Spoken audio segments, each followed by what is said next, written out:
जी अस्सलाम वालेकुम dear audience, कैसे हैं आप लोग? खैरियत से हैं? तो आज हम अपनी जो अगली एपिसोड है प्रोग्रामिंग से रिलेटेड, उसके ऊपर कुछ इंपॉर्टेंट कॉन्सेप्ट्स की डिस्कशन करेंगे। और उम्मीद है कि इस लेक्चर के एंड पे आप में से बहुत से लोगों के जो कॉन्सेप्ट्स हैं वो, जो अगर किसी लेवल के ऊपर किसी भी कंफ्यूजन का शिकार हैं, तो वो इंशाल्लाह ताला इम्प्रूव हो जाएंगे। तो जनाब, as we talk earlier in the previous lecture, कि जनाब जब भी हमारे पास कोई प्रॉब्लम है और उस प्रॉब्लम को हमने सॉल्व करना है, तो बेशक अगर वो प्रॉब्लम आपने कंप्यूटर पे नहीं भी सॉल्व करना, तो प्रॉब्लम को सॉल्व करने के लिए आप हमेशा जो चीज़ करते हैं उसको हम कहते हैं एल्गोरिथम। अब इसका क्या मतलब है? इसका मतलब ये है कि अगर आपके पास एक प्रॉब्लम है,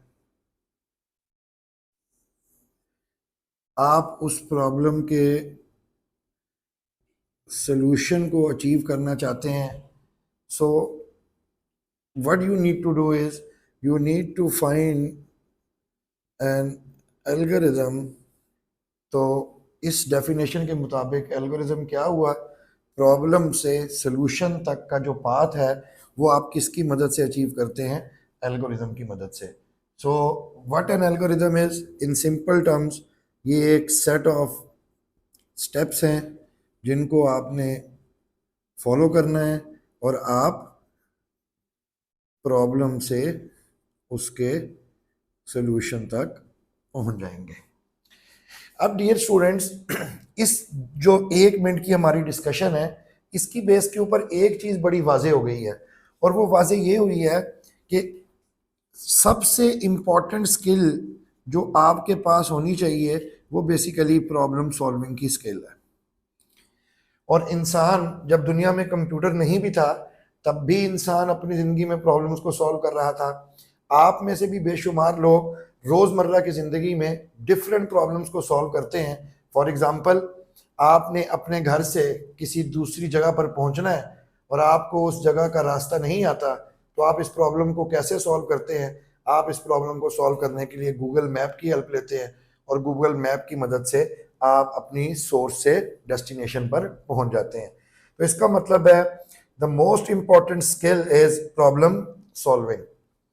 अब इशू क्या है? इशू ये है कि जब भी हमारे स्टूडेंट्स अपनी यूनिवर्सिटी में जाते हैं और यूनिवर्सिटी में जाके वो BSc BSsc या इससे रिलेटेड किसी भी डिसिप्लिन में एडमिशन लेके अपने पहले सेमेस्टर में जाते हैं, और उस सेमेस्टर को ज्वाइन करने के बाद मेजॉरिटी ऑफ स्टूडेंट्स के लिए जो चीज़ सबसे ज़्यादा फियर क्रिएट करती है, वो हम पहले भी बात कर चुके हैं, वो प्रोग्रामिंग है।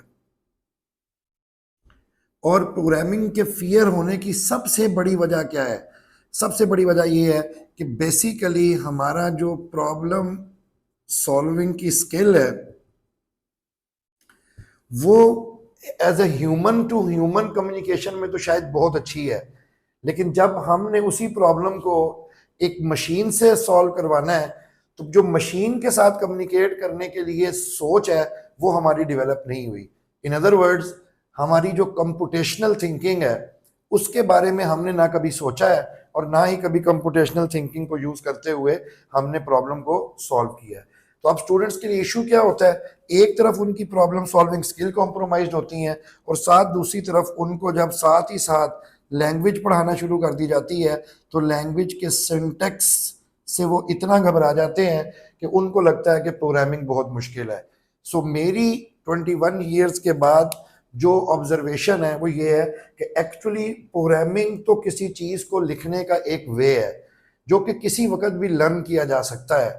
यानी कि प्रोग्रामिंग लैंग्वेज को सीखना सिंपल एक लैंग्वेज में कम्युनिकेट करने के मुतरादिफ है।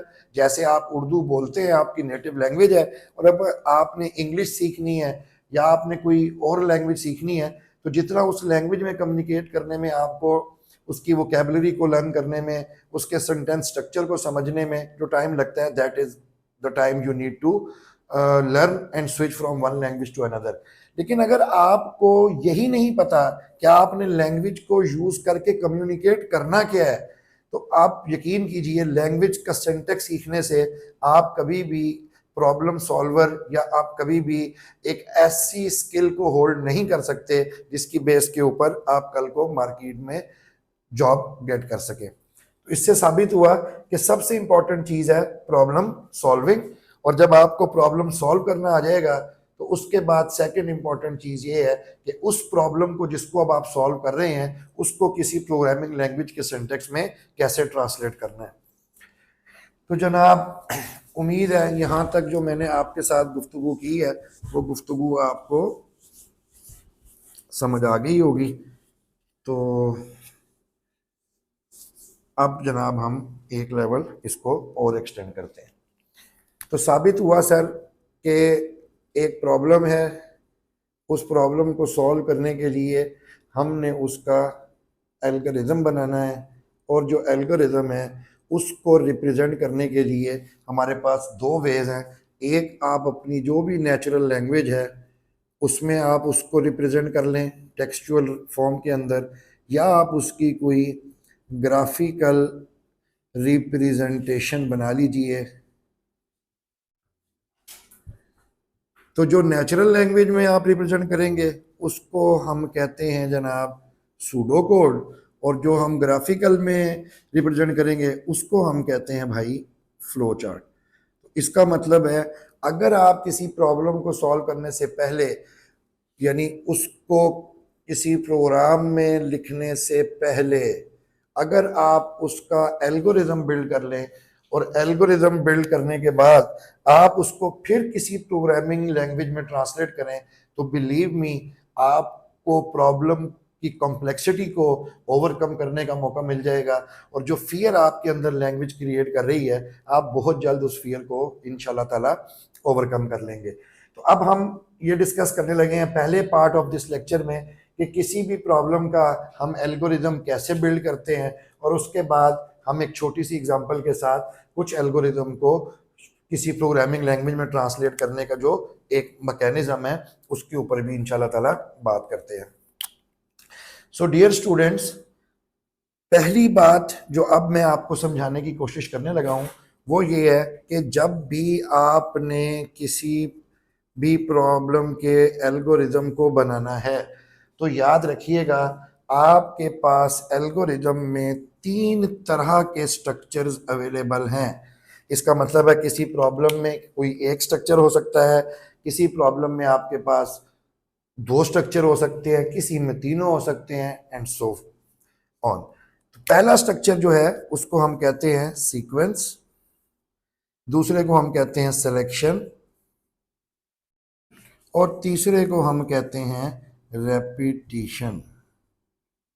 तो अगर हम किसी भी प्रॉब्लम का एल्गोरिथम बना रहे हैं तो उसके अंदर जो सेट ऑफ स्टेप्स हैं वो इन 3 कैटेगरीज जो मैंने आपके सामने यहाँ लिखी हैं वो इन 3 में से किसी एक को बिलोंग करते होंगे या कॉम्बिनेशन होगा तीनों का।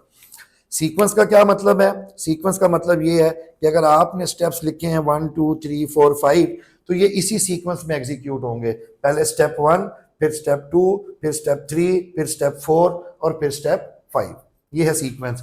एंड अब लेटर ऑन, अभी थोड़ी देर में मैं आपके साथ इसकी कुछ एग्जांपल्स भी डिस्कस करूंगा जिससे आपकी अंडरस्टैंडिंग इंशाल्लाह मजीद बेहतर हो जाएगी।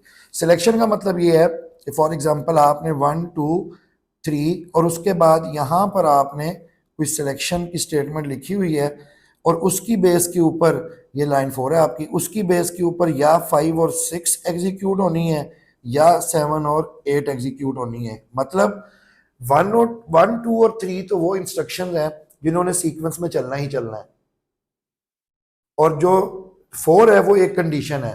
अगर आपकी कंडीशन ट्रू होगी, जी बिल्कुल, कंडीशन की आउटकम हमें पता है 2 ही हो सकती है, या ट्रू या फॉल्स। तो अगर कंडीशन ट्रू होगी तो हम कहते हैं इंस्ट्रक्शन 5 और 6 एग्जीक्यूट करो, और अगर कंडीशन फॉल्स होगी तो हम कहते हैं इंस्ट्रक्शन नंबर 7 और 8 एग्जीक्यूट करो। तो ये हमारे पास दूसरी टाइप ऑफ स्ट्रक्चर हो गया। और तीसरा टाइप ऑफ स्ट्रक्चर ये है कि अगर हम कहते हैं 1 2 3 और उसके बाद हमने यहाँ पर लिख दिया जी रेपिटिशन, तो इसका मतलब है कि अगर हमारी इंस्ट्रक्शन 3 के बाद जो भी हमने स्टेप लिखा हुआ है उस स्टेप को हमने रिपीट करना है। अब जो रिपीट करना है, अब आप खुद सोचें, जिस चीज को आपने रिपीट करना है उसमें आपके पास कितनी पॉसिबल ऑप्शंस हो सकती हैं। शाबाश, सोचिए। जी हाँ, बिल्कुल ठीक। एक ऑप्शन ये हो सकती है कि आपको पता हो कि आपने ये काम 4 टाइम्स करना है, 5 टाइम्स करना है, 10 टाइम्स करना है, what ever the limit is, वो आपको आपके एल्गोरिदम के अंदर पहले से ही आपको पता हो कि I need to repeat this task 10 times. This is one way of repetition. Another way of repetition can be you need to repeat this thing जब तक ये ना हो। मिसाल के तौर पे उस वक्त तक क्रिकेट खेलो जब तक तुम थक ना जाओ। अब अगेन, कोई बंदा हो सकता है कि 5 ओवर्स के बाद थक जाए, कोई बंदा 10 ओवर के बाद थक जाए, ठीक है कि नहीं? तो इसका मतलब है, और एक हो जाता है तुम क्रिकेट खेलो 5 मिनट के लिए, तो दोनों में चीज क्रिकेट खेलने वाली रिपीट हो रही है, लेकिन एक में पहले से पता है कितने टाइम ड्यूरेशन के लिए, और दूसरे में टाइम ड्यूरेशन नहीं पता, बल्कि उसके अंदर ये पता है कि उस काम को आपने रिपीट करना है जब तक कोई कंडीशन मीट नहीं हो जाती। सो उम्मीद है यहां तक आपको बात समझ आ गई कि एल्गोरिदम के अंदर जो सीक्वेंस ऑफ स्टेप्स हैं उनके 3 स्ट्रक्चर हो सकते हैं, दैट इज सीक्वेंस, सिलेक्शन और रेपिटिशन। तो इंशाल्लाह ताला अभी इसी के ऊपर मजीद बात को बिल्ड करते हैं। So let's talk to you in the next part of this session, जिसमें हम इन तीनों के बारे में मजीद बात करते हैं। Thank you.